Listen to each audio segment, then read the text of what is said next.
Hello students, I am Dr. Nidhi Agarwal from Jamia Hamdard. Welcome to EPG Pathshala. Today we will study important documents of clinical trials under module Product Development Part 2. In this, we will learn about different documents required to conduct a clinical trial. For example, protocol, case report form, and informed consent document. Firstly, we will start with protocol. A trial protocol is a formal document that specifies how a trial is to be conducted.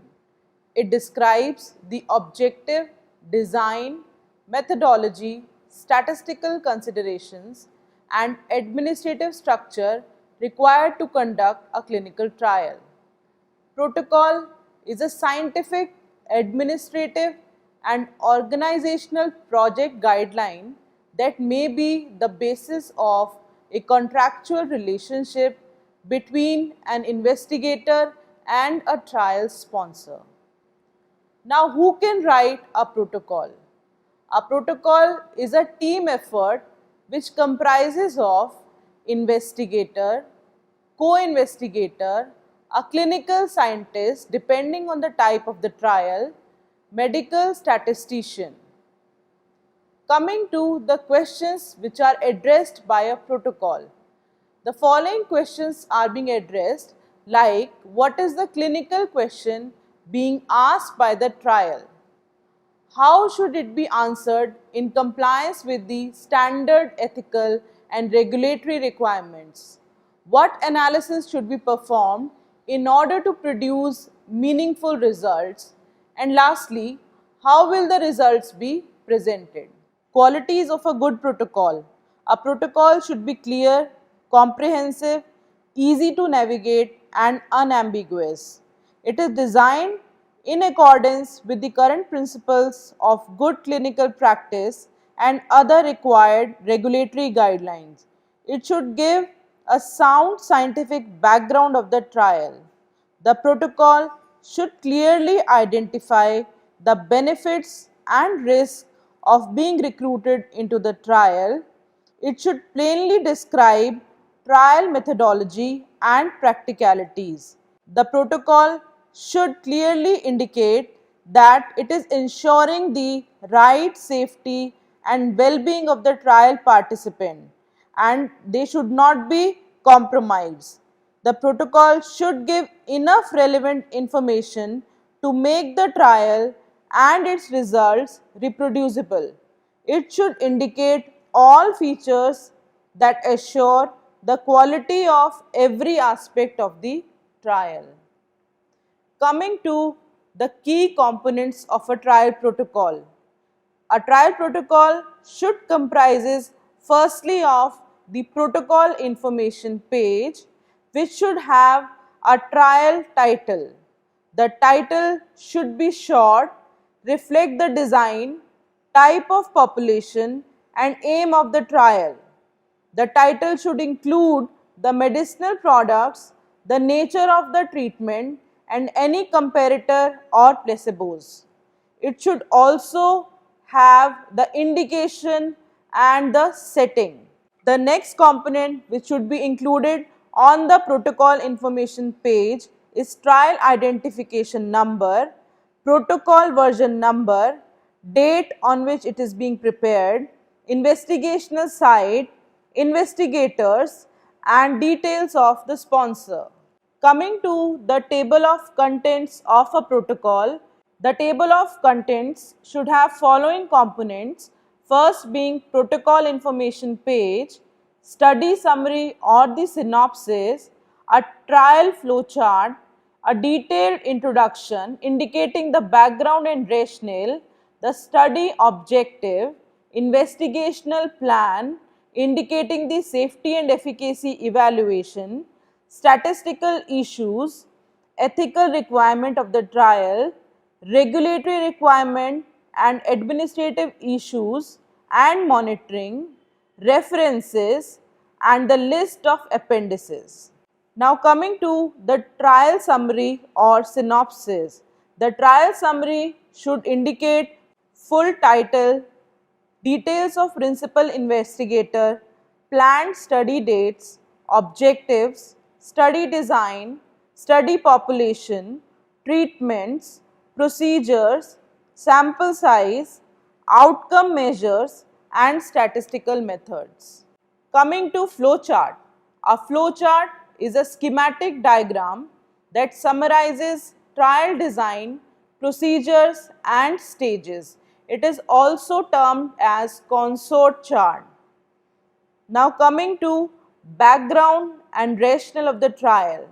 The background of the trial should be sound, which should cover the known research on the topic, what is unknown about the topic, and the question or the hypothesis related to the trial. It should cover the existing epidemiological data regarding the disease along with the references to the literature, possible existing caveats in available therapies and potential benefits that can be achieved through this trial. Coming to the information that should be given in trials using an intervention related to a drug treatment are as follows: type of drug, blinding methods, labeling and packaging, treatment safety, concomitant medications, dosage regimen, drug initiation and duration, storage of trial drugs, occupational safety, discontinuation criteria, randomization, drug supply, drug accountability, overdosage and return instructions. Coming to study objectives. Each specific aim should be precisely worded, definition of the stated question or hypothesis to be tested. The protocol must distinguish between prospective research hypothesis with reference to the retrospective data. Now coming to investigational plan for the trial, study conduct and safety issues. Various subsections should give detailed description of the trial, design, study population, including the eligibility criteria, issues related to practical aspects of an intervention, and drug safety issues in the clinical trial. It should also contain how to unblind the trial, a separate section with the adverse event related identification, reporting and management is mandatory in the drug trial. Assessments and periods of blood and urine sampling or other investigation and measurement should also be included precisely. The participation, completion and discontinuation, reasons of discontinuation should also be mentioned in detail. Coming to the important aspect, trial design. It depends upon the research question that is being asked.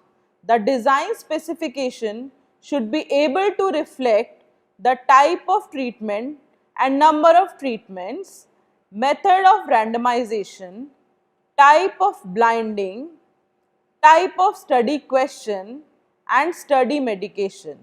For example, randomized controlled trial. Coming next to the eligibility criteria or the inclusion or exclusion criteria. The eligibility criteria should clearly indicate the study population. The study population is the subset of the population with the medical condition in which the intervention is to be tested. The generalizability of the study results should be taken into consideration when enrolling the patients. Recruitment rate of the study should also be considered. A detailed inclusion and exclusion criteria should be mentioned. It is always advisable to have 3 or 4 inclusion criteria and as maximum as possible exclusion criteria. Now coming to randomization. Randomization is a process that allocates participants to the intervention or control group by chance. Randomization procedures depends on the allocation ratio. There are different types of randomization and different mechanism of randomization exist, which helps in designing a clinical trial. Coming next to the enrollment process. The enrollment process explains how the patient will be identified, screened and consented into the trial. The consent procedure, screening procedure must be specified in detail in the protocol. How the patients will be identified, screened and consented into the trial should also be indicated clearly. Procedures, treatments and follow-up. Type and duration of the treatment or when is the requirement of follow-up should be clearly indicated in the protocol. The detail of dose regimens and who will perform the same will be clearly indicated in the protocol. The details and timings of any test or procedures to be performed should also be clearly indicated in the protocol. Length and timings of follow-up should be clearly mentioned, which will help in designing the informed consent document. Coming to outcome measures or endpoints. An outcome measure or endpoint is a direct or indirect measurement of a clinical effect in a clinical trial required to be able to make an effective claim regarding the intervention under investigation. A primary endpoint is used to address the primary objective of a study. A secondary endpoint is related to the secondary object. Example, death or cardiovascular death in a cardiovascular drug trial. Coming to sample size. The sample size is usually estimated to test the primary hypothesis of no difference between the therapies to be tested. Coming to statistical issues. The statistical analysis plan is described, which is based on study design, objectives and outcomes, which covers both primary and secondary outcome. It should be appropriate. Example, the type of analysis such as intention to treat or per protocol analysis. It should be stated clearly in the protocol. Next point, how to deal with dropouts and missing data should be clearly indicated while designing the statistical issues. This is all about the protocol, which is an essential document to initiate a clinical trial. Coming to the next important document, case report form. It is also known as case record form. As per definition, a case report form is a printed or electronic document used in clinical trials to collect and record the protocol required information. Case report forms have to be designed to optimize the number of fields per page in order to provide site personnels working on the clinical trials a convenience in completing and retrieving the CRFs. By the following methods, we can optimize the use of case record form. First being a reduced printing cost by reducing the number of pages in the case record form booklet. Second being the increased cost in the other areas such as data query management and statistical analysis should also be considered. We should also see that too many fields on the same page can clutter the case record form and the data entry will be difficult. Thus, a well-designed case record form should be informative and structured that the electronic database design and data handling for statistical analysis can be simplified. Coming to a well-referenced case record form. A well-referenced case record form should comprises of sponsor ID, protocol number, subject initials, date of printing and page number, all of which uniquely identify a CRF page. It should also contain a protocol label, visit ID and label, form ID, the version of case record form and date, as well as the sequence number that makes the database design easier and a better link to the study database. The protocol and visit labels are informative features that provide brief descriptions of the study and the schedule of assessments. Coming to the details of well-referenced CRF. First, form ID.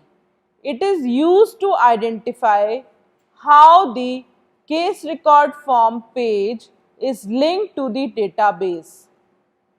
Visit ID.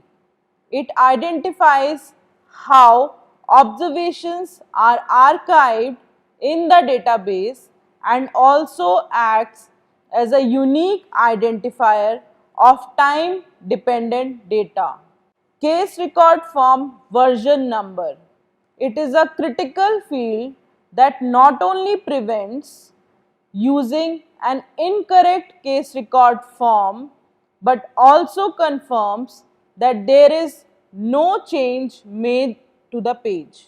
The example of a case record form is shown in the screen, which indicates the protocol number, site subject ID and subject initials on the top of the CRF.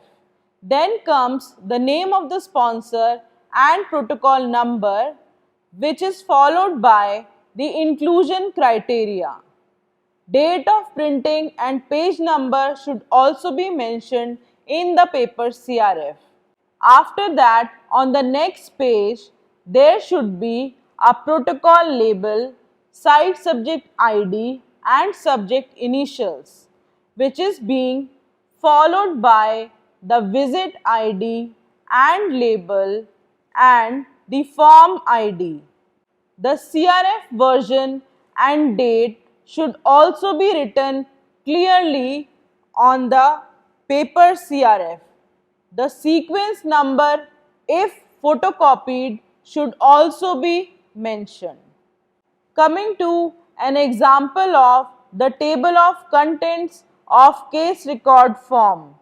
It should contain first the visit 1, which will be the screening visit. It should clearly specify the inclusion criteria, demographics of the patient, medical history, concomitant medication, etc. Next, visit 2, which will be the baseline visits. All clinical findings during the baseline visits should be clearly mentioned here. A cumulative log of concomitant medication or an observed adverse event should be written clearly. Coming to the case record form design layout in detail, first is non-time dependent data. A non-time dependent data is the data collected at a snapshot in time. Such data include subject demographics and medical history. Next comes time dependent data. The time dependent data is data collected repeatedly over time. Example, vital signs recorded at multiple visits. There are two options of time dependent layout, first being single page or per visit description, or a researcher can opt for cumulative log. Cumulative data is the data collected over time, but it is not linked to a specific visit. For example, any adverse event which has happened with the patient or any concomitant medication. The usual approach to design a case record form for cumulative data is the cumulative log approach. As shown on the screen, now we will go through the case record form design layout strategy as per the data type. As I have already mentioned that the data type can be non-time dependent, time dependent or cumulative. The example of non-time dependent data are demographics, medical history, inclusion criteria, etc. The time dependent data can be divided into physical examination and vital sign. Physical examination will also be including any laboratory findings during the baseline or during the trial. Next is cumulative data type. It comprises of adverse event, concomitant medication, etc. The dataset structure in the database for non-time dependent data should include one observation per subject. In time dependent data, one observation per scheduled time point and subject. In cumulative data, multiple observations per subjects can be recorded. In the CRF design layout, the non-time dependent and time dependent fields are designed to capture the observations as a whole. In cumulative, one set of fields is structurally aligned and repeated for about 4 to 10 times per page to allow the recording multiple set of observation. As shown on the screen, you can see an organized case record form data fields. On the screen, on your left side, you can see the poorly designed case record form data fields, and on the right side, you can see the well-designed case record form data fields, where you can see there are different columns for the results obtained and their units. There is separate section of comment which can be required in interpreting the results obtained. Key elements while filling a case record form. A case record form should be filled legibly by the personnel who is being designated so. There should be no blank spaces. Whenever there is no data entry, NAV or NAP should be written. Overwriting or obscuring of entry should be avoided. Incorrect entry should be struck off in such a way that the previous entry be visible. The incorrect entry should be initialed and dated by the personnel who is designated to fill the case record form. In the present module, we have covered the important documents of clinical trials, example, protocol and case record form. However, in the previous presentation, we have also covered the details of informed consent document and investigator's brochure. Apart from these, we also require advertisement for the clinical trial and trial master file. Thank you.